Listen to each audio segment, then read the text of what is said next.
దేవుని నామానికే మహిమ కలుగునుగాక. ఒకసారి బిగ్గరగా చెప్పట్లు, అందరూ బిగ్గరగా చెప్పట్లు.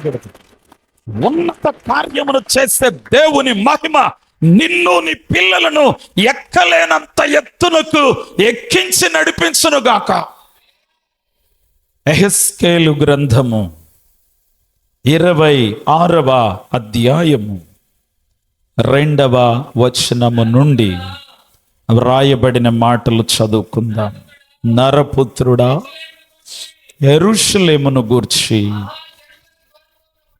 ఆహా, జనములకు ద్వారముగా ఉన్న పట్టణము పడగొట్టబడెను, అది నా వశమాయను, అది పాడైపోయినందున నేను పరిపూర్ణము నొందితినని తూరు చెప్పెను గనుక ప్రభువైన యెహోవా సెలవిచ్చున్నదేమనగా, తూరు పట్టణమా, నేను నీకు విరోధినైతిని. ఆగుదాం. అక్కడ 2 పట్టణాల పేర్లు వచ్చాయి. మీరు కొంచెం శ్రద్ధ పెడతారా వాక్యం మీద? అమ్మ కొంచెం శ్రద్ధ పెడతారా? 2 పట్టణాల పేర్లు వచ్చాయి. ఒకటి యెరూషలేం పట్టణం, 2 అమ్మ చెప్పాలి, కొంచెం మాట్లాడదాం. ఒకటి యెరూషలేం పట్టణం, 2 తూరు పట్టణం. 2 కూడా వ్యాపారమునకు నిలయమైన పట్టణాలు.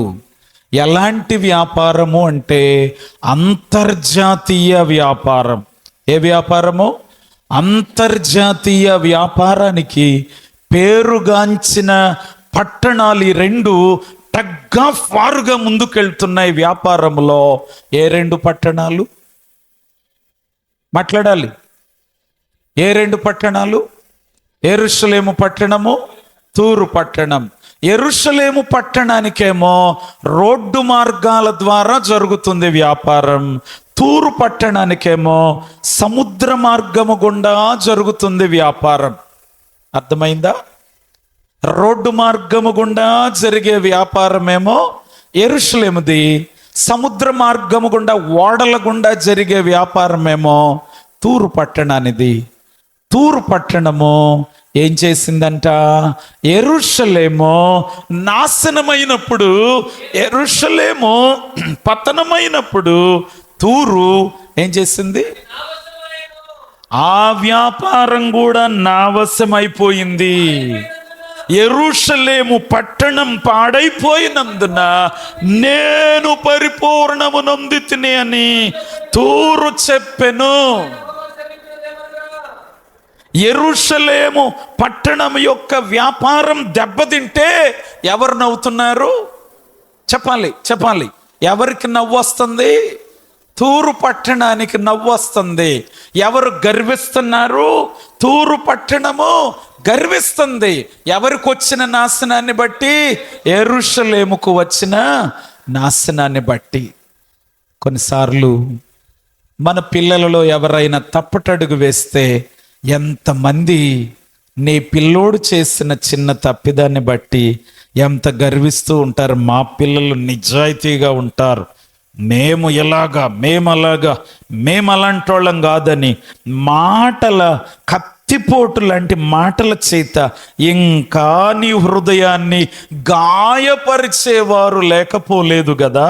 ఇదిగో చూడు, అతిశయించిన తూరు పట్టణం గతేమైందో, పతనమైన యెరూషలేము పరిస్థితి ఏమైందో వాక్యము ద్వారా మీకు చూపించాలని నేను ఆశిస్తున్నాను. అయితే కొద్ది మాటలు, యెరూషలేము ఎందుకు పతనమైంది, యెరూషలేము వ్యాపారం అంతా ఎందుకు నాశనం అయిపోయింది, కారణం ఏంటో గమనిస్తే, యెరూషలేము కంట ఐగుప్తు గుండా రోడ్డు మార్గం ఉందంట. యెరూషలేము కంట అష్షూరు వారి ద్వారా రోడ్డు మార్గం ఉందంట. యెరూషలేము కంట బబులోను వారి ద్వారా రోడ్డు మార్గం ఉందంట. ఇలాగా యెరూషలేము చుట్టూ ఇతర దేశములతో రోడ్డు మార్గమును కలిగి ఉండి వ్యాపారములో అందనంత ఎత్తుకు ఎదిగిపోతా ఉంటే వ్యాపార లాభం వైపు చూసుకుంటూ యెరూషలేమంట ఐగుప్తు వాళ్ళు తెచ్చిన ఆ బొమ్మలకు, అష్షూరు వారు పరిచయం చేసిన దేవతలకు, బబులోను వారు పరిచయం చేసిన దేవతలకు నమస్కారం చేసేవారిగా మారిపోయారట. దేనికోసం? వ్యాపార లాభం కోసం. అప్పుడు ప్రవక్తలను పంపించి ఎంత హెచ్చరించినా, ప్రవక్తలను పంపించి ఎంత బోధించినా యెరూషలేము వారు కించిత్ కూడా లెక్క చేయలేదంట.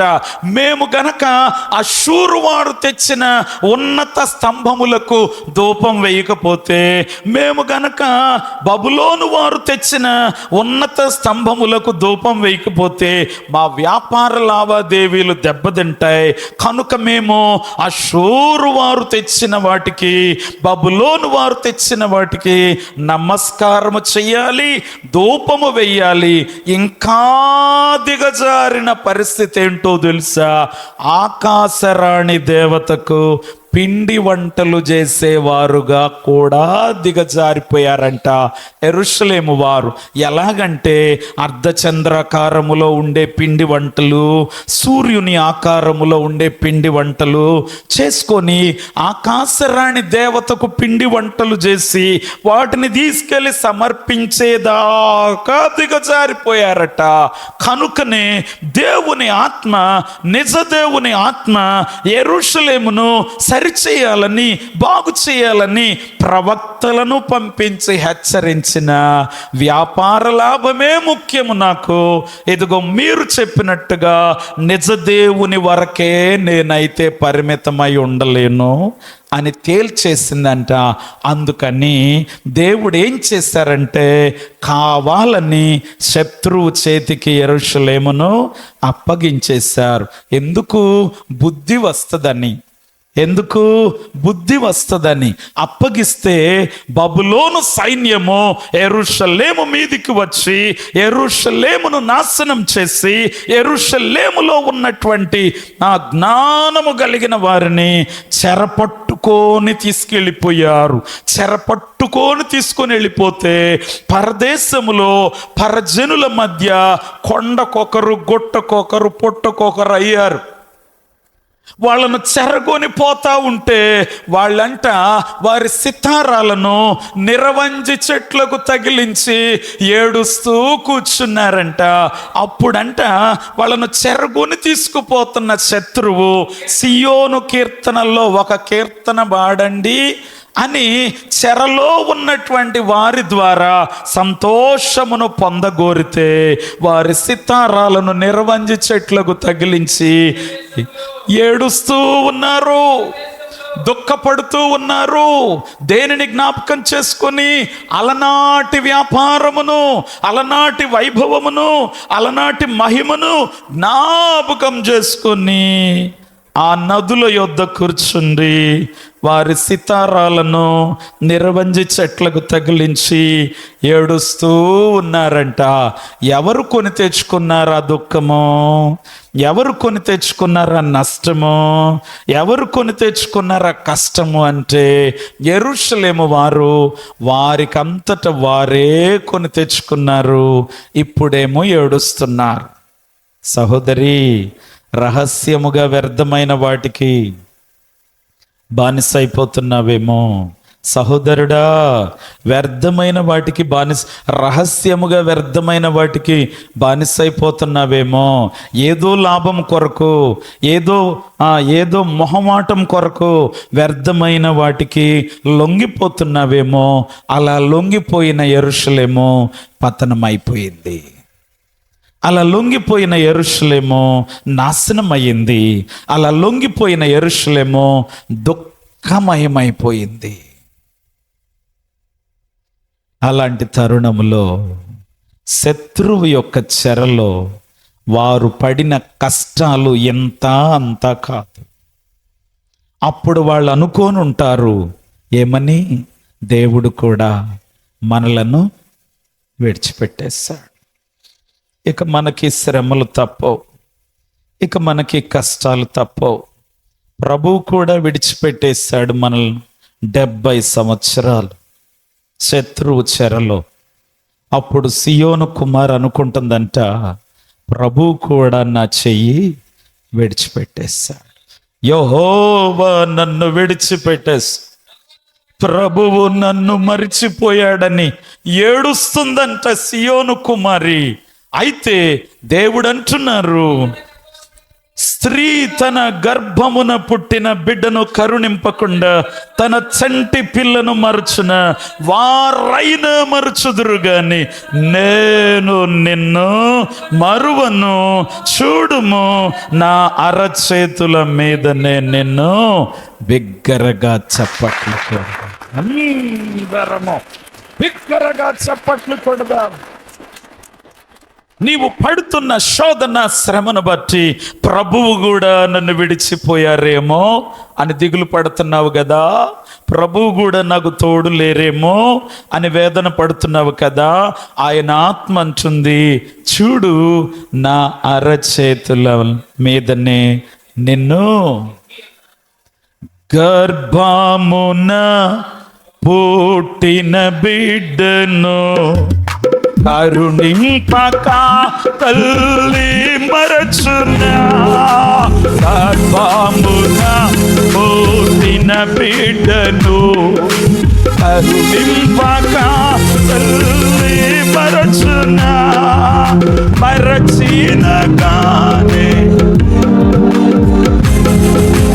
మరువావు విడువవు ఎడబాయవు, కరుణా రాజా మరువావు ఎడబాయవు, కరుణా రాజా.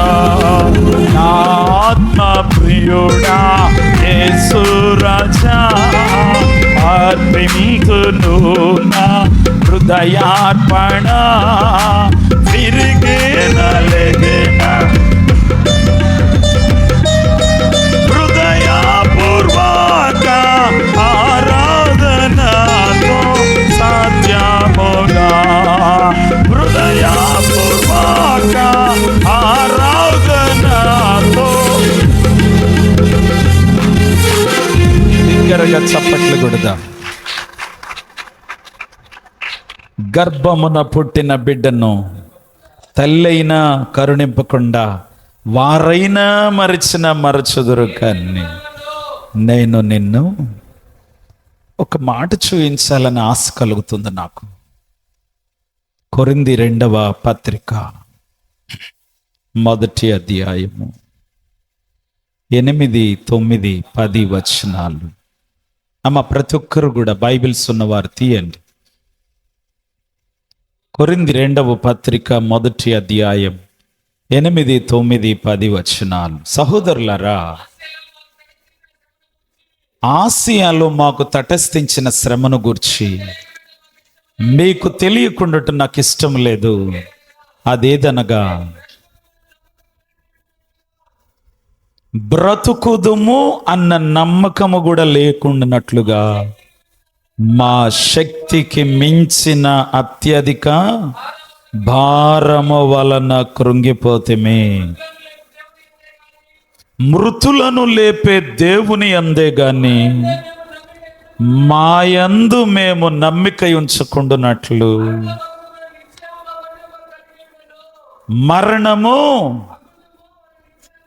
చూడండి, మరణము మట్టుకు నిశ్చయము అనేది మాకు కలిగింది.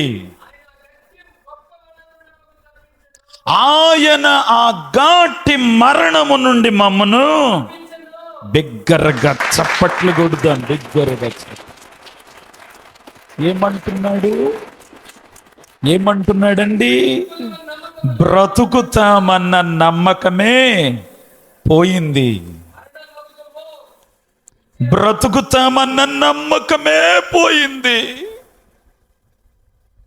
ఇంకొక మాట వాడుతూ ఉన్నాడు, మా భారమును బట్టి, అత్యధిక భారమును బట్టి మేము కృంగిపోయాము, ఇక చావే మా గతి అనుకున్నాము.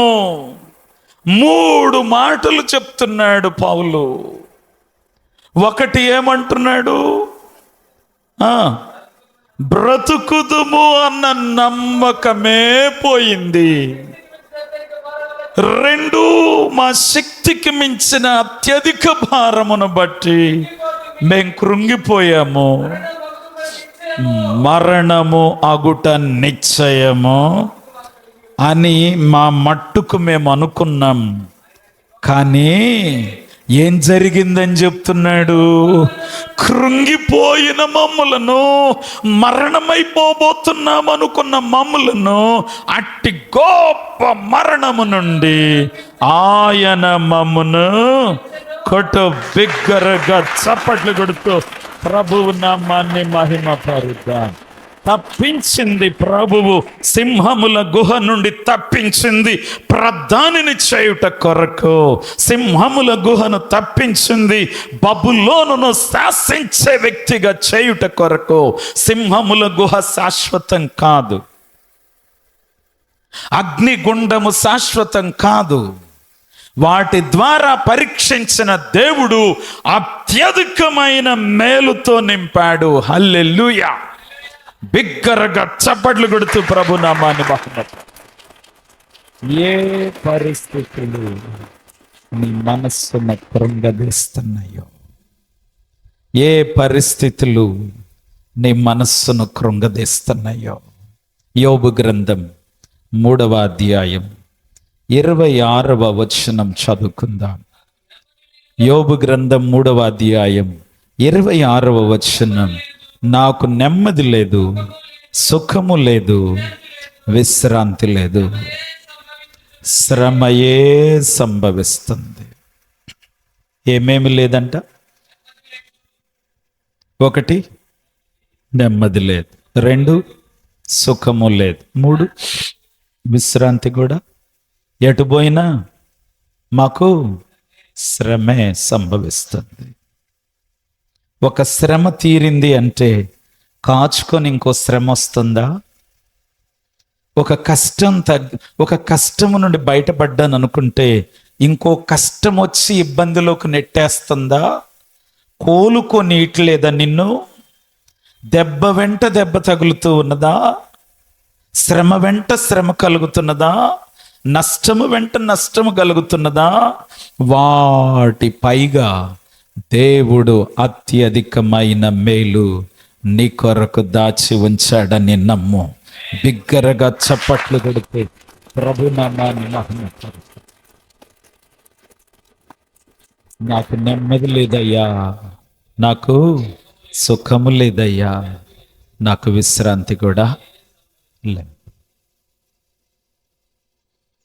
దావీదుతో కలిసి సైన్యాధిపతి నడుస్తూ షిమ్మి శపిస్తున్నప్పుడు సమూయేలు 2వ గ్రంథం 16వ అధ్యాయంలో, మేము వానిని చేరగొని వాని తలదెస్తామన్నారు. అప్పుడు దావీదు ఏమని మాట్లాడాడో తెలుసా? నా కడుపును పుట్టినోడే నాకు విరోధి అయితే వీని మాటలెంత?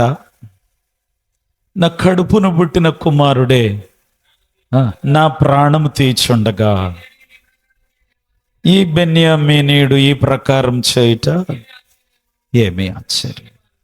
సొంత వారి ద్వారానే చెప్పుకోలేనన్ని శ్రమలు వచ్చి పడతాయి. ఒక్కొక్కసారి దిగులు పడిపోతున్నావా?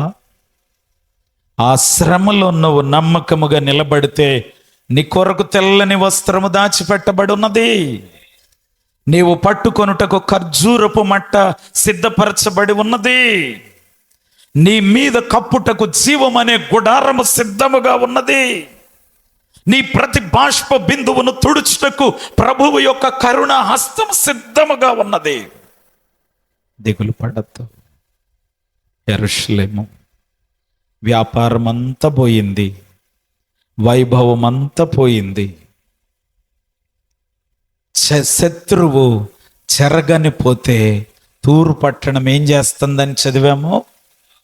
తూరు పట్టణము అతిశయిస్తుంది. మంచి పని అయింది, యెరూషలేము పని మంచి పని అయింది, అలాగే జరగాలి, నేను అనుకున్నట్టే జరిగింది, ఎప్పటి నుండో ఎదురు చూస్తున్నా, ఆ నష్టం వచ్చి పడాలని, ఆ శాపం వచ్చి పడాలని, ఆ నాశనం వచ్చి పడాలని నేను అనుకుంటూనే ఉన్నా, నేను అనుకున్నదే జరిగింది యెరూషలేముకు అని ఏం చేస్తుంది? వెర్రవీగుతుంది, గర్వపడతా ఉన్నది. అప్పుడు దేవుని మాటలను మనము చూస్తే ప్రభువైన యెహోవా సెలవిచ్చున్నదేమనగా, తూరు పట్టణమా, నేను నీకు విరోధినైపోయాను. ఒక దేవుని బిడ్డకు కష్టం వస్తే నువ్వు అతిశయిస్తున్నావు కదా, ఒక దేవుని బిడ్డకు శ్రమ వస్తే నువ్వు అతిశయిస్తున్నావు కదా, దేవుని పట్టణం కష్టములో పడితే నువ్వు గర్వపడుతున్నావు కదా. చూడు చూడు చూడు, తూరు పట్టణమా, నేను నీకు విరోధినైపోయాను. సముద్ర తీరానికి 30 కిలోమీటర్ దూరంలోనే ఉందంట ఆ పట్టణం. 2 మంచి ఓడరేవులు ఉన్నాయంట. ఆ పట్టణం చుట్టూ దాదాపుగా 24 దేశాలతో గొప్ప ప్రపంచ వాణిజ్యం ఉందంట. తూగుతుందంట తూరు పట్టణం. యెరూషలేము నశించిన తరువాత తూరు పట్టణం విర్రవీగుతుందంట. వాణిజ్య వ్యాపారం, అంతర్జాతీయ వ్యాపారం అంతా ఇక నాదైపోయింది అని విర్రవీగుతుంటే దేవుడు అంటున్నారు, నీకు నేను విరోధినయ్యాను, చూస్తూ ఉండు.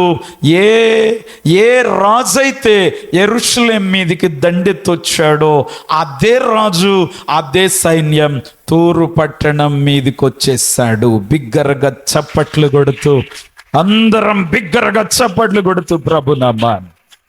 ఇతరులకు వచ్చిన కష్టం చూసి నువ్వు విర్రవీగుతున్నావేమో, ఇతరులకు వచ్చిన శ్రమను చూసి నువ్వు గర్వపడుతున్నావేమో, ఇతర పిల్లలకు వచ్చిన శోధను చూసి నీ పిల్లలను బట్టి అతిశయిస్తున్నావేమో, యెరూషలేమును గురించి, యెరూషలేముకు వచ్చిన కష్టము గురించి అతిశయించిన తూరు పట్టణమును ఒట్టి బండైపోయేటట్టుగా చేసేసారు దేవుడు. అంతర్జాతీయ వ్యాపారం అంతటిని రూపురేఖలు లేకుండా చేసి వలలు ఆరబెట్టుకునే స్థలం అయిపోయేటట్టుగా చేశాడు. బిగ్గరగా చప్పట్లు కొడుతూ ప్రభు నామాన్ని మహిమపరుద్దాం. అయితే యెరూషలేము పక్షమున నిలిచి యెరూషలేమును తిరిగి కట్టడానికి ఆయన నిశ్చయించుకున్నాడు. యెరూషలేమును తల ఎత్తుకొని నిలబడేటట్లు చేయడానికి ఆయన నిశ్చయించుకున్నాడు. ఆయన అమూల్యమైన ప్రేమను, అతి విలువైన ప్రేమను యెరూషలేము వైపు చూపించారు. బిగ్గరగా చప్పట్లు కొడుతూ, నాశనమైన యెరూషలేమేమో తిరిగి కట్టబడింది, పతనమైపోయిన తూరు పట్టణమేమో ఒట్టి బండగా మిగిలిపోయింది. ఆమేన్. ఏమర్థమైంది దీన్ని బట్టి? ఒకరికి నష్టము జరిగినప్పుడు మనలోనికి గర్వము రాకు. ఒకరికి శ్రమ కలిగినప్పుడు, వాళ్ళు శత్రువులైనా సరే, శ్రమ కలిగినప్పుడు మనలోనికి అతిశయము రాకూడదు. వస్తుందా అతిశయం? తూరు పట్టణం ఎంత బలమైందో తెలుసా? యెరూషలేం మీదికి దండెత్తిన రాజు నెబుకద్నెజరే మరలా తిరిగి తూరు పట్టణం మీదకు వస్తే 13 సంవత్సరాలు పట్టిందంట తూరు పట్టణాన్ని జయించడానికి. అంటే ఎంత బలమైన పట్టణం అయి ఉంటుందో తూరు పట్టణం, ఆలోచించుకోండి. యెరూషలేమును పతనం చేసిన రాజే, ఆ సైన్యమే తూరు పట్టణం మీదకు వస్తే 13 ఏండ్లు పట్టిందంట తూరు పట్టణాన్ని మట్టు పెట్టడానికి. 13 ఏండ్లు పట్టిందంట. ఎంత బలమైన పట్టణముగా ఎదుగుంటుందో కదా. అతిశయిస్తున్నావా? అతిశయిస్తున్నావా? గర్వమేలుబడి చేస్తుందా? 26 యెహెజ్కేలు గ్రంథం 6వ వచనం త్వరగా చదివేద్దాం. బయట పొలములో ఉన్న దాని కుమార్తెలు కత్తిపాలగుదురు.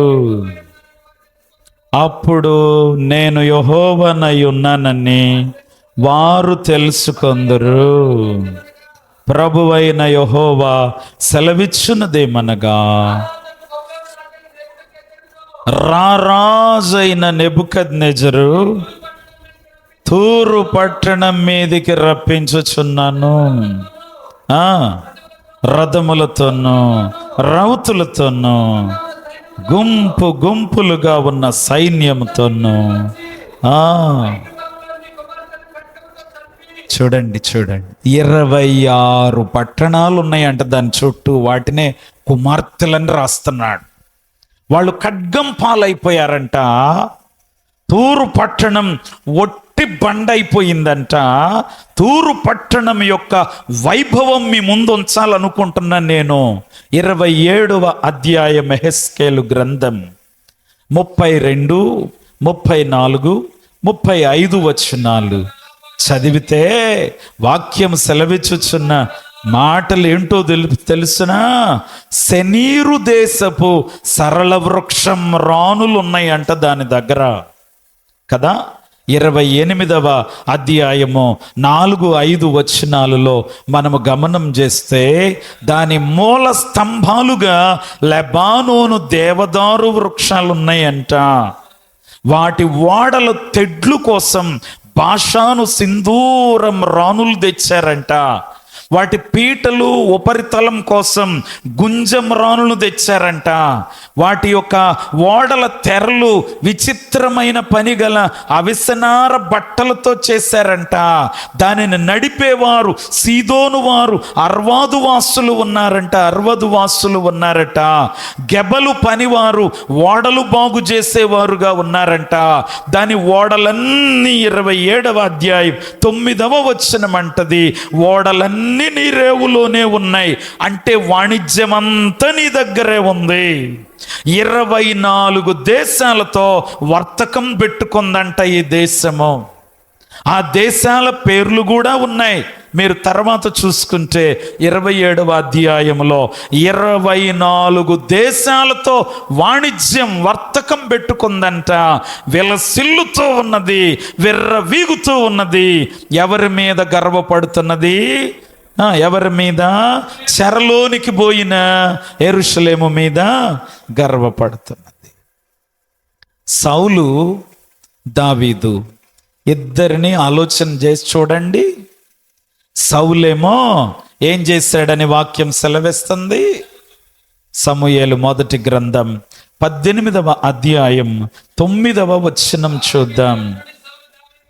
కాబట్టి నాట నుండి సౌలు దావీదు మీద విషపు చూపు, ఏ చూపు? విషపు చూపు నిలిపెను. విషపు చూపు నిలిపి దాదాపుగా 13 సార్లు చంపడానికి ప్రయత్నం చేశాడంట. ఈట విసిరాడంట. అన్నిసార్లు మెళకువగలిగి దావీదు సుబుద్ధి గలవాడై తప్పించుకున్నాడంట. తర్వాత సౌలు ఏమయ్యాడు? సమూయేలు మొదటి గ్రంథం 31వ అధ్యాయం 8వ వచనము నుండి 13వ వచనము వరకు మనము చదివినట్లయితే సౌలు యొక్క స్థితి గతి ఏమైపోయిందో వాక్యం సెలవిస్తా ఉన్నది. శత్రువు ఏం చేశాడో చూడండి. అతని తలను ఛేదించి ఆయుధములు తీసి తమ బొమ్మల గుళ్ళలోనూ చూడండి, మొండెం ఒక చోట, శిరస్సు ఒక చోట. దేవుని బిడ్డ మీద విషపు చూపు నిలిపినందుకు సౌలు యొక్క చర్మాంతము ఎలా ఉందంటే శిరస్సు ఒక చోట, మొండెం ఒక చోట. సరిగ్గా సమాధి చేసే పరిస్థితులు కూడా. ఎలాంటి పరిస్థితి తెచ్చుకున్నాడు? సమూయేలు 2వ గ్రంథం 1వ అధ్యాయము 11వ వచనంలో సౌలుకు ఈ స్థితి సంభవిస్తే దావీదేమంటున్నాడో చూద్దాం. దావీదు ఆ వాక్కు విని, సౌలు చనిపోయాడన్న వార్త విని దావీదేం చేస్తున్నాడు? భలే పని అయింది, మంచి జరిగింది, అడ్డం లేకుండా పోయాడు, అలాగే జరగాలే ఆయనకి అన్నాడా? ఏం చేస్తున్నాడు దావీదు? వస్త్రములు చింపుకొని ఏడుస్తున్నాడు. ఎవరి కోసం? తన మీద విషపు చూపు నిలిపిన సౌలు కోసం ఏడుస్తున్నాడు. సమూయేలు 2వ గ్రంథం 1వ అధ్యాయం 19వ వచనంలో చూసుకోండి. ఇశ్రాయేలు, నీకు భూషణ మగువారు ఉన్నత స్థలముల మీద హతులైపోయారు, బలాఢ్యులు పడిపోయారే అని ఏడుస్తున్నాడు. కీడు చేసినోడికి నాశనం వస్తే దేవుని బిడ్డ ఏం చేస్తున్నాడు? ఏడుస్తున్నాడు. దేవుని ప్రేమ అంటే ఇదే. దేవుని బిడ్డ మీద ఎన్ని కాని మాటలు పుట్టిస్తున్నావో, నీ కష్టం వస్తే దేవుని బిడ్డ ఏడుస్తున్నాడు.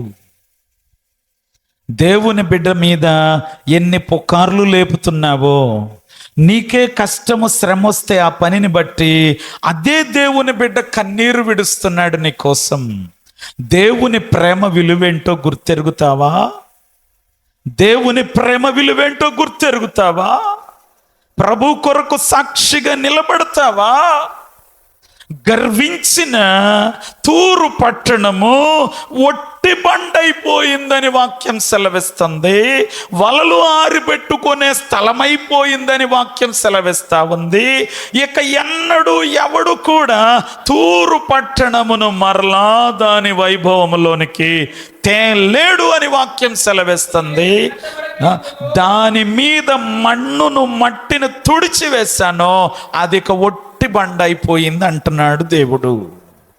గర్వము, సామెతలు 16వ అధ్యాయం 5వ వచనం త్వరగా, గర్వ హృదయులందరూ యెహోవాకు హేయులు, నిశ్చయముగా వారు శిక్షనొందుదురు. 18వ వచనం కూడా, నాశనమునకు ముందు గర్వము నడుచును, పడిపోవుటకు ముందు అహంకారమైన మనస్సు.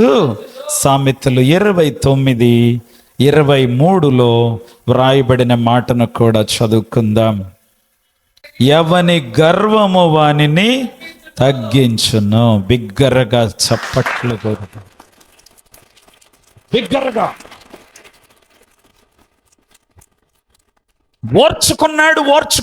ఓర్చుకున్నాడు. తనకు కీడు చేసిన సౌలు చనిపోతే దేవుని బిడ్డ ఏం చేస్తున్నాడు? ఏడుస్తున్నాడు. మరి యెరూషలేము కష్టం వస్తే తూరు పట్టణం ఏం చేసింది? గర్వపడింది. అందుకని తూరు పట్టణం ఒట్టి బండ అయిపోయింది, యెరూషలేమేమో తిరిగి కట్టబడింది. ఇదిగో, ఒకవేళ కొంచెములోకి వెళ్ళిపోయావేమో, రిక్త హస్తాలలోకి వెళ్ళిపోయావేమో, నష్టములోకి వెళ్ళిపోయావేమో, లాభమే కనబడిన స్థితిలోకి వెళ్ళిపోయావేమో, ఒకవేళ ఆర్థిక ఇబ్బందుల చేత సతమతమైపోతున్నావేమో, చెరలో 70 ఏండ్లున్న యెరూషలేము నివాసులను, యూదా వారిని దేవుని ఆత్మ చెరలో నుండి తీసుకొని వచ్చి వారి పట్టణపు ప్రాకారములు కట్టినట్టుగా, వారి గుమ్మములు నిలువబెట్టినట్టుగా నీకు పూర్వ వైభవమును దేవుడు సిద్ధపరచునుగాక. మునుపెన్నడు చూడని దీవెన నీ అనుభవములో దేవుడు ఉంచునుగాక. మలాకి గ్రంథము 4వ అధ్యాయం 1వ వచనం త్వరగా చదివి ముగించేద్దాం. ఏలయనగా నియమింపబడిన దినము వచ్చుచున్నది, కొలిమి కాలునట్లు అది కాలును. గర్విష్ఠులందరూ, దుర్మార్గులందరూ కొయ్య కాలు వలె ఉందురు. వారిలో ఒకనికి వేరైనను చిగురైనను లేకుండా రాబోవు దినము అందరినీ. ఎవరా అందరూ? గర్విష్ఠులందరూ, దుర్మార్గులందరూ. అయ్యా, అక్కడే ఉండిపోతావా? మరి నీవు తగ్గించుకోవా? నీవు సరి చేసుకోవా? ఇర్మియా గ్రంథం 49వ అధ్యాయం 16వ వచనం కూడా త్వరగా చదువుదాం. ఇర్మియా గ్రంథం. భీకరుడవు, కొండ సందులలో నివసించువాడా, పర్వత శిఖరములు స్వాధీనపరుచుకునివాడా, నీ హృదయ గర్వము నిన్ను మోసపుచ్చెను.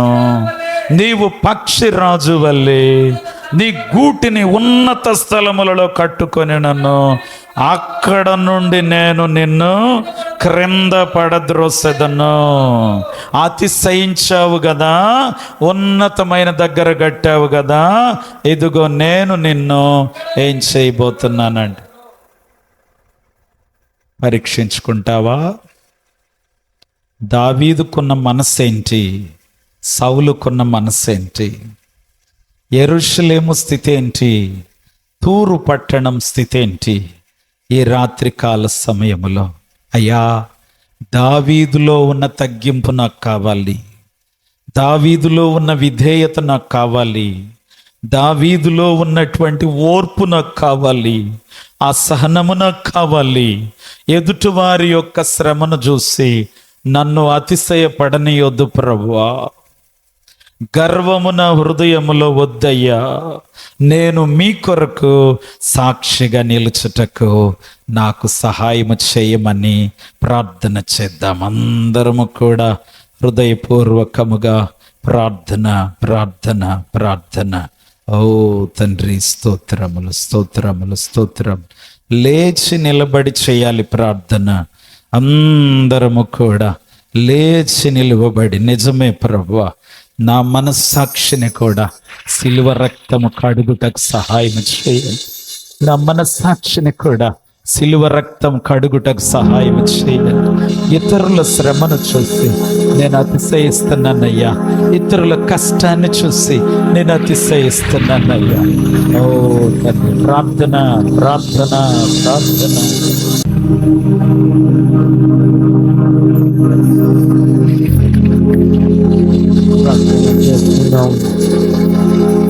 అందరూ తల్ల వంచి, ప్రభా, యెరూషలేము ఎంత వ్యాపార స్థలమైనప్పటికీ అది గర్వించినందువలన ప్రభా ఎంత పాడైపోయింది.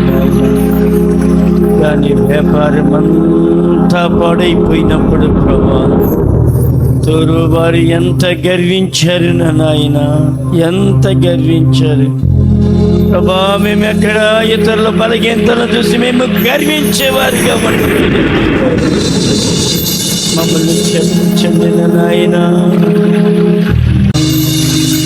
మీ బిడ్డల మీద ప్రత్యేకంగా మీ ఆస్తము నుంచి నాయన ప్రభా, తూరు పట్టణమున నాయన గర్వించి తండ్రి, యెరూషలేముకు విరోధముగా మాట్లాడినటువంటి తూరు పట్టణం ప్రభా పాడైపోయింది ప్రభా.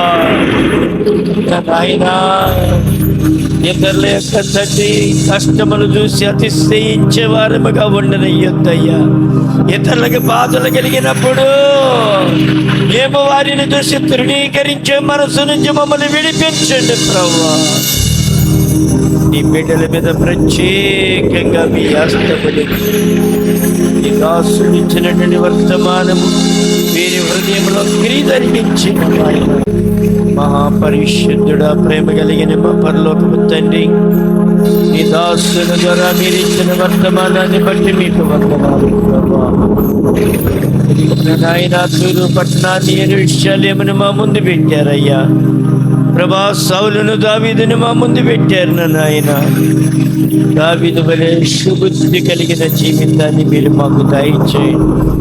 యెరూషలేము తండ్రి నాయన, అవినీతి వచ్చినప్పటికీ తండ్రి నాయన, వారు పశ్చాత్తాపడి నీ తట్టు తిరిగినప్పుడు ప్రభా అలాంటి గొప్ప భాగ్యాన్ని ఇచ్చారయ్యా.